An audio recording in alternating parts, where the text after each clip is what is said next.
സത്യം പറഞ്ഞു കഴിഞ്ഞാൽ നമുക്ക് ഇപ്പൊ ശബരിമലയിൽ ഇരിക്കുന്ന അയ്യപ്പൻ ശരിക്കുള്ള അയ്യപ്പനാണെന്ന് ചോദിച്ചു കഴിഞ്ഞാൽ എനിക്കൊരു കഥയല്ലേ, കഥയെല്ലാം നടന്നതാണ്.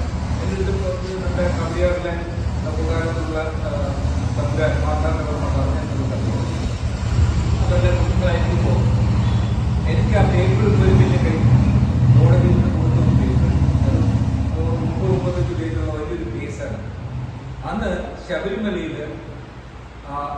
ശബരിമലയിലെ വിശ്വാസം നശിപ്പിക്കുന്നതിന് വേണ്ടിയിട്ട് പിന്നെ ആവശ്യമില്ലാത്ത കുറെ കുട്ടികളുടെ കുട്ടികളൊക്കെ അതിന്റെ സൈഡിലൊക്കെ കുത്തിക്കൊക്കെ ആയിട്ട് കത്തിച്ചു. ശബരിമല കത്തി അന്ന് അവിടെ നിന്ന ഡയറ്റി നഷ്ടമായി.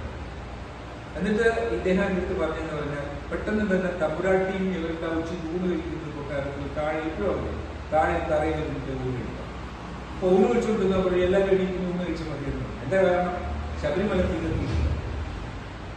ശബരിമല തീ കത്തി അന്ന് കൊടുത്തിട്ട് അവർ പറഞ്ഞു ഇപ്പൊ തന്നെ നമ്മുടെ എടുത്തിരിക്കുന്ന അയ്യപ്പന്റെ വിഗ്രഹം കൊണ്ടുപോകണം, ആ വിഗ്രഹത്തിന്റെ മുഖത്തിൽ പുതിയ വിഗ്രഹം ഉണ്ടാകുന്നത്.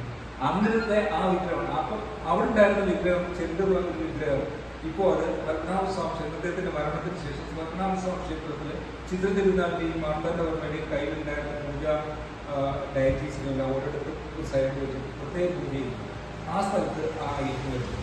പക്ഷെ അതിന്റെ മോഡലിലാണ് ഇവിടുത്തെ അയ്യപ്പനുള്ളത്. ഞാനത് ഒരു കഥയായിട്ട് പറഞ്ഞു നടന്നൊരു കാര്യമാണ്. ഏതായാലും അങ്ങനെയൊക്കെ നമ്മൾ ചിന്തിക്കുന്ന വലിയൊരു സ്ഥാപനം